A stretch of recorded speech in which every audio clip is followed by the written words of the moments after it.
Vous êtes sur Radio Mali, il est 13h passé d'une minute à Bamako.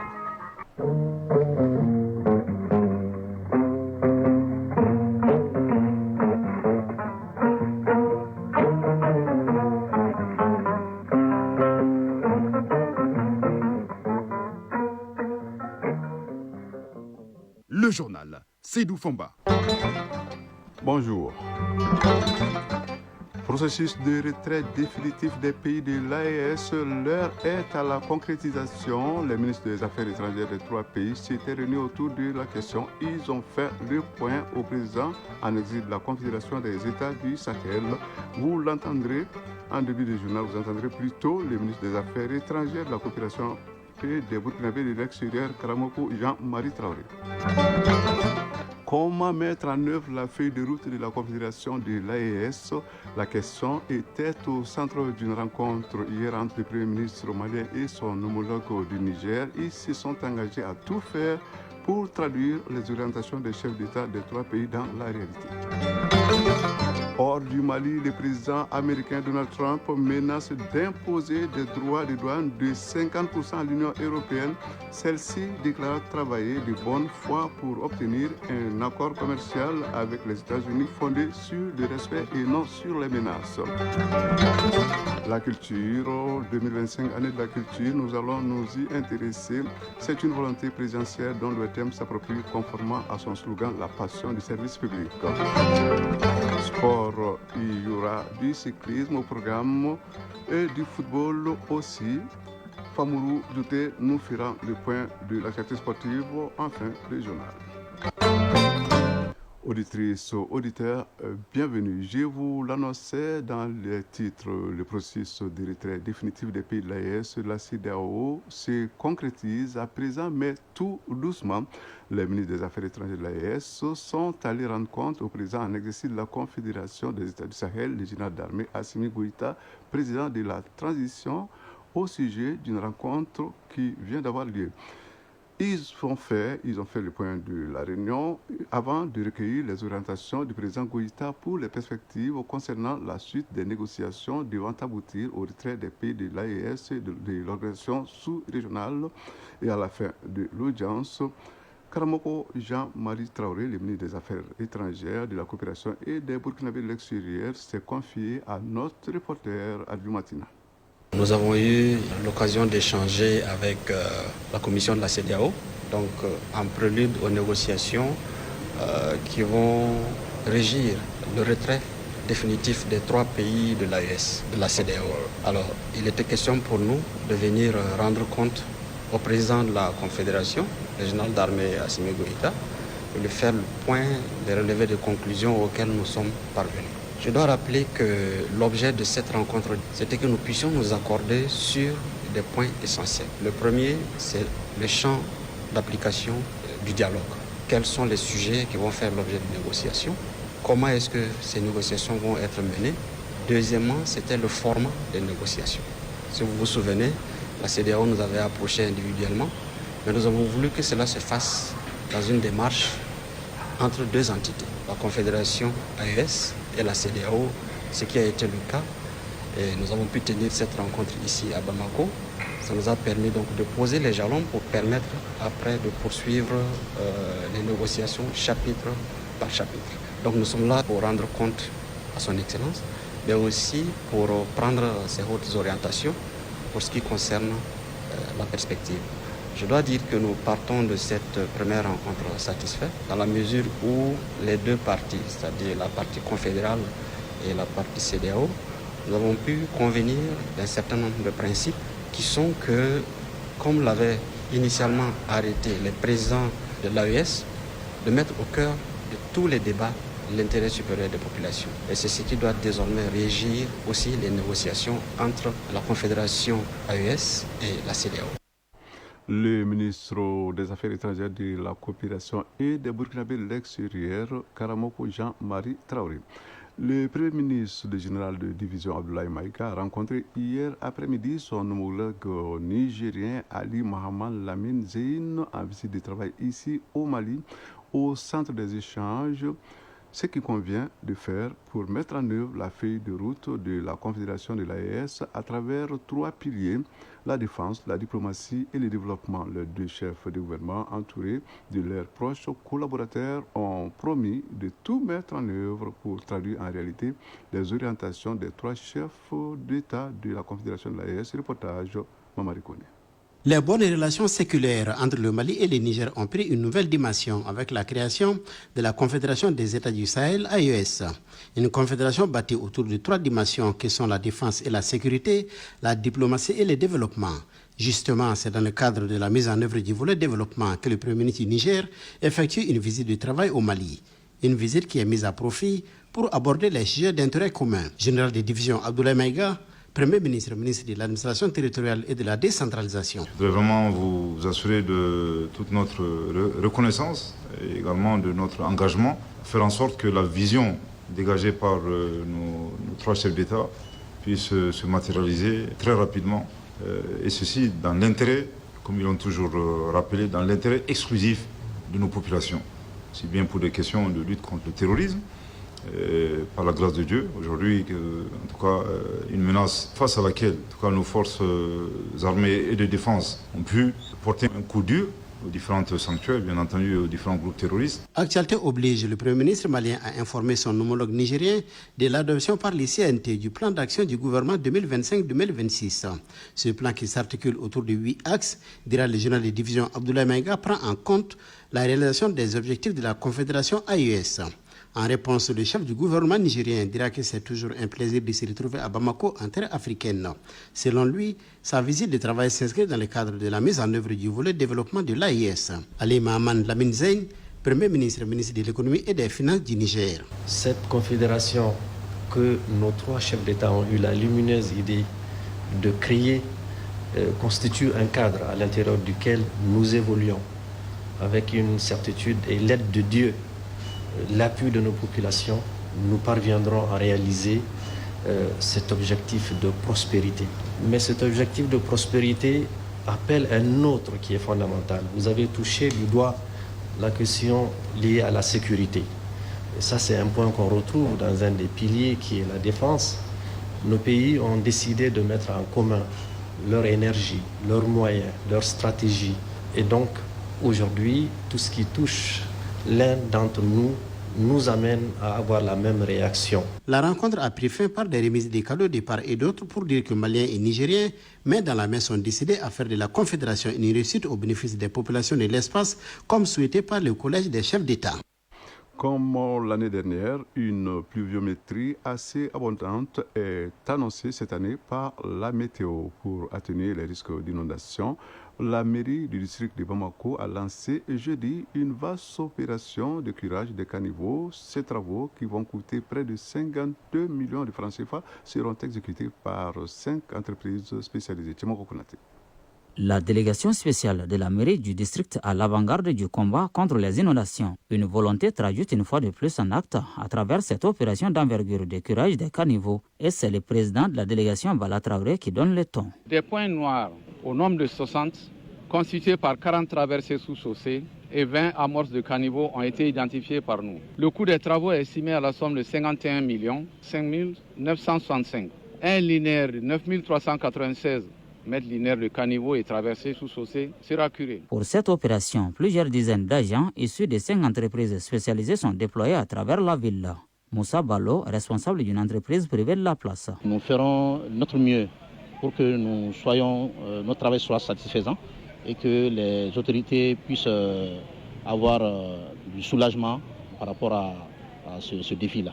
Nous avons commencé par déblayer les abords des caniveaux. Il y avait déjà des déchets suffisamment entassés. Pour la réussite de cette opération, l'apport de la population est d'une nécessité absolue, souligne le président Traoré qui exhorte chacun à son niveau à s'impliquer dans ces combats. Ce que nous recommandons à la population, c'est d'assurer un fonctionnement normal des ouvrages de drainage, caniveaux, collecteurs et traversées sous-chaussées, par un écoulement correct des eaux de ruissellement. Empêcher le déversement des déchets solides dans les caniveaux et les collecteurs. Supprimer les branchements anarchiques des conduites d'évacuation d'eau usée dans les ouvrages de drainage. Tous les moyens sont donc mobilisés pour réussir cette campagne de curage des caniveaux dans le district de Bamako en prélude à la saison des pluies qui s'installe graduellement.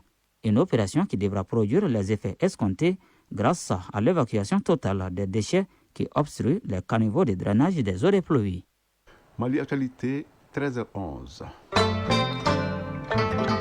Actualité hors du Mali au Burkina Faso, les représentants spéciaux de l'ONU pour l'Afrique de l'Ouest et le Sahel, Leonardo Santos Simao, était hier en visite au pays des hommes intègres. Il a rencontré les chefs du gouvernement, Irim Talba, Jean-Emmanuel Ouedraogo et plusieurs personnalités au menu des échanges, la lutte contre le terrorisme. Leonardo Santos Simao a aussi salué les efforts au plan économique, au niveau de l'agriculture et dans d'autres secteurs pour améliorer la vie des populations. En République démocratique du Congo, l'ex-président Joseph Kabila a dénoncé hier la levée de son immunité parlementaire qu'il qualifie de décision arbitraire. Et dans une allocution diffusée sur Internet, l'ancien président a indiqué vouloir se rendre très prochainement à Goma, dans l'est du pays. Il a terminé son discours en appelant à un sursaut patriotique à travers un pacte citoyen de 12 points, et parmi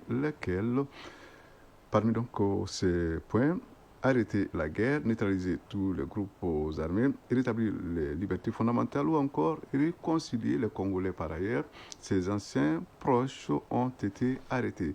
En Pologne, les deux candidats, Raphaël Trzaskowski et Karol Nawrocki, encore à liste pour la présidentielle, se sont confrontés hier dans un dernier débat avant le scrutin du 1er juin prochain.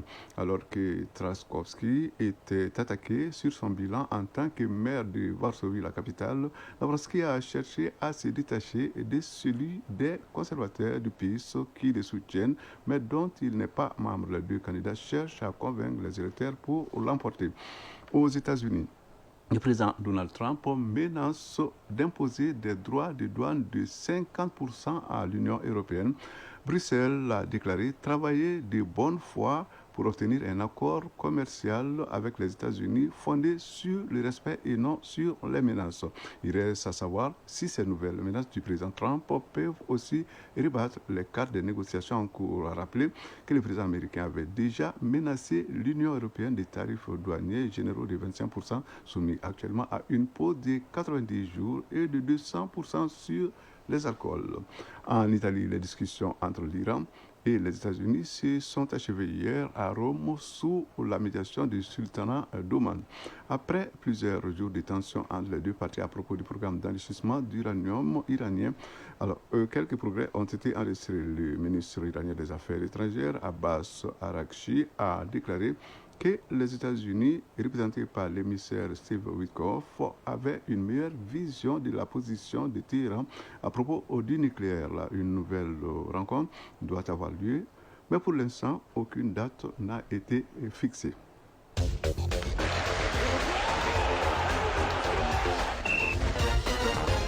L'actualité des sports, c'est d'abord le cyclisme avec le 30e Tour international du Togo qui prend fin ce samedi.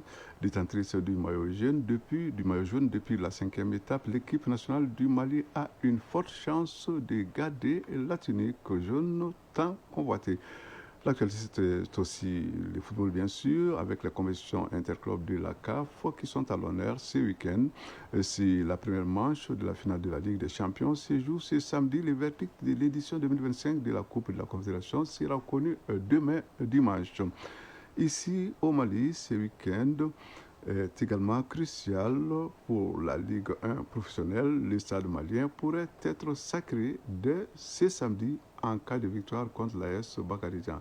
Voici la synthèse de l'actualité des sports avec Famoud Djourdi.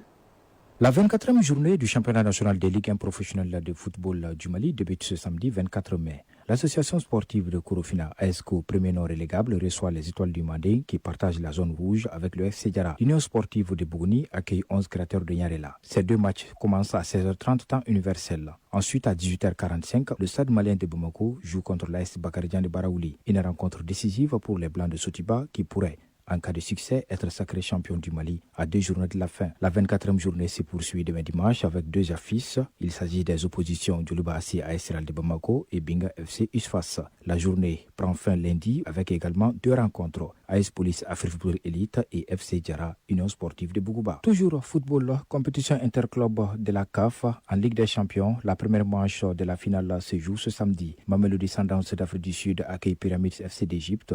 De retour en finale pour la première fois depuis 8 ans, le club sud-africain entend rééditer la performance de 2016, déjà contre une équipe égyptienne. À l'époque, les Brésiliens d'Afrique, comme on les surnomme, avaient remporté leur seul et unique titre en Ligue des Champions de la CAF en prenant le meilleur sur Zamalek du Caire. En face, ce samedi, Pyramids FC aspire à toucher le Graal pour la première fois de son histoire. Et c'est alors qu'il participe à la compétition pour la deuxième fois seulement après la saison précédente. La saison passée justement, les Carottes avaient déjà croisé le fer avec les Sundowns en phase de groupe. La match aller avait accouché d'un nul 0-0, puis le Sud-Africain s'était imposé 1-0 au retour au Caire. Dans l'autre compétition, la manche retour de la finale de la Coupe de la Confédération de la CAF se joue ce dimanche à Zanzibar en Tanzanie. En raison de la saison des pluies qui sévit actuellement en Tanzanie et après des inspections techniques, le Benjamin Kappa Stadium de Dar es Salaam a été jugé inapte à accueillir la rencontre dans les meilleures conditions. Les travaux de réparation et de modernisation exigés ne pourront pas être achevés à temps, a précisé la CAF. Le choix de Zanzibar passe mal du côté tanzanien où certains y voient un désavantage pour Simba, privé de son fief et de son ambiance bouillante. Sportivement, la renaissance sportive Berkana du Maroc a déjà pris une belle option pour le sacre grâce à sa victoire 2-0 à l'aller à domicile. Mais dans une ambiance potentiellement hostile, les Marocains devront faire preuve de solidité pour valider ce qui serait un back-to-back et un nouveau titre continental après 2020 et 2022. Initialement prévu à 15h GMT, le coup d'envoi sera finalement donné à 13h temps universel, a indiqué la CAF lundi dernier dans un communiqué. Selon l'instance, ce changement d'horaire vise à s'adapter aux conditions climatiques particulières de la région à cette période de l'année. Cyclisme pour terminer, l'Ivoirien André Kouadio Emmanuel Adebayor a remporté ce vendredi la 8e étape du Tour cycliste international du Togo. Parti de la localité d'Amouzoukope, les coureurs ont parcouru une distance de 130 km 600 pour terminer à Aneho. L'un des faits majeurs de cette course reste la chute de Yaya Diallo, le capitaine de l'équipe nationale du Mali, vainqueur de 2 étapes et deuxième meilleur chrono au classement général. Une chute qui a occasionné son abandon. André Kouadio Adebayor remporte l'étape 8 du 30e Tour cycliste international du Togo avec un chrono de 3h09 minutes et 5 secondes. Le Burkinabé Bouda Wahabou est arrivé deuxième et le Ghanéen Aoukou Frank complète le podium. Au classement général, le Malien Sidiki Diarra garde le maillot jaune mais devra se battre lors de l'ultime étape pour conserver son avance. Cette dernière étape sera courue ce samedi à Lomé, la capitale togolaise. Page Mali Culture 2025. 2025 années de la culture, une volonté présidentielle dont l'ORTM s'approprie conformément à son slogan « La passion du service public ». Sous le leadership de son directeur général, la chaîne nationale entend jouer pleinement sa partition dans la concrétisation de ce grand projet culturel en collaboration avec le ministère en charge de la culture.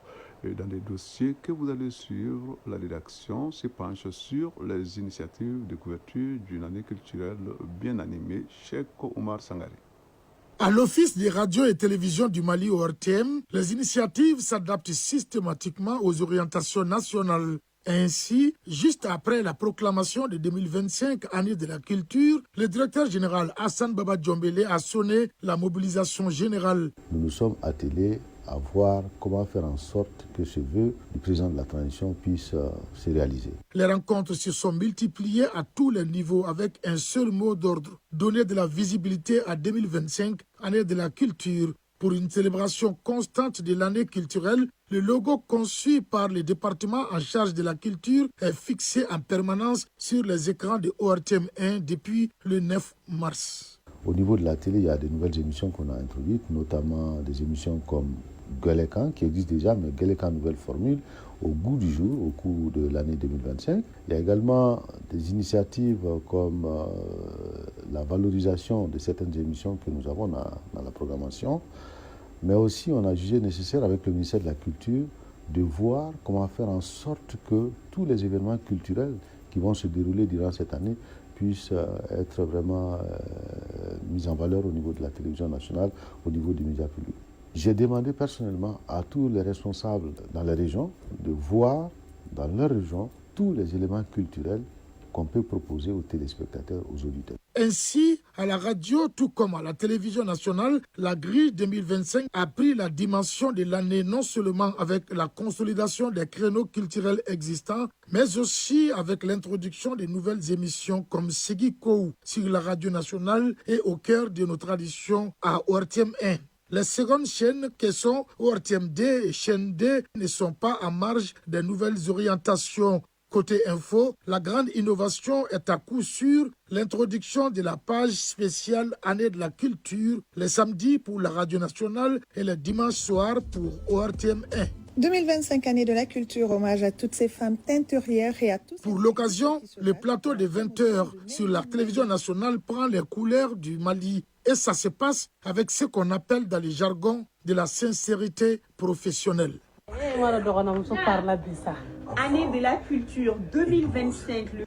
Nyanya Aliou Traoré, journaliste, présentatrice. Nous sommes dans cette dynamique tous les dimanches. Nous essayons de rendre hommage à une entité du Mali, un pays, une ethnie, à travers nos habillements, à travers les accessoires que nous portons. Donc, c'est une découverte en même temps pour nous et ce n'est que du plaisir. Au-delà des studios, l'ORTM place la barre haut pour la couverture des grands événements culturels. À titre d'exemple, pour la 21e édition du festival sur le Niger, couplée à la première semaine de l'AES que Ségou a abrité, la chaîne nationale diffusait 3 éléments par jour, en plus des débats et JT spéciaux. Ce n'est pas tout. On retrouve ici, lors des journées textiles du Mali, les directeurs de la radio rurale en train d'animer une conférence sur le rôle des médias publics dans la promotion du textile. Oumar Moussa Traoré, directeur de la radio rurale de l'ORTM. L'ORTM a un rôle extrêmement important à jouer dans la promotion du textile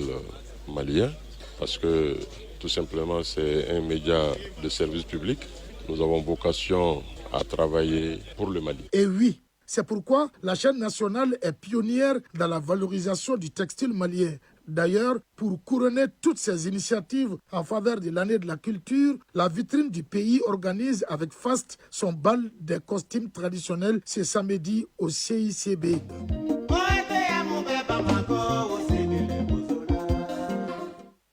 C'est tout pour ce journal qui vous a été présenté par Seydou Fomba avec la complicité technique d'Alimata Ouattara, réalisation Draman Sanogo, le tout coordonné par Brahma Traoré. Prochain rendez-vous avec l'actualité, 19h30. Au revoir.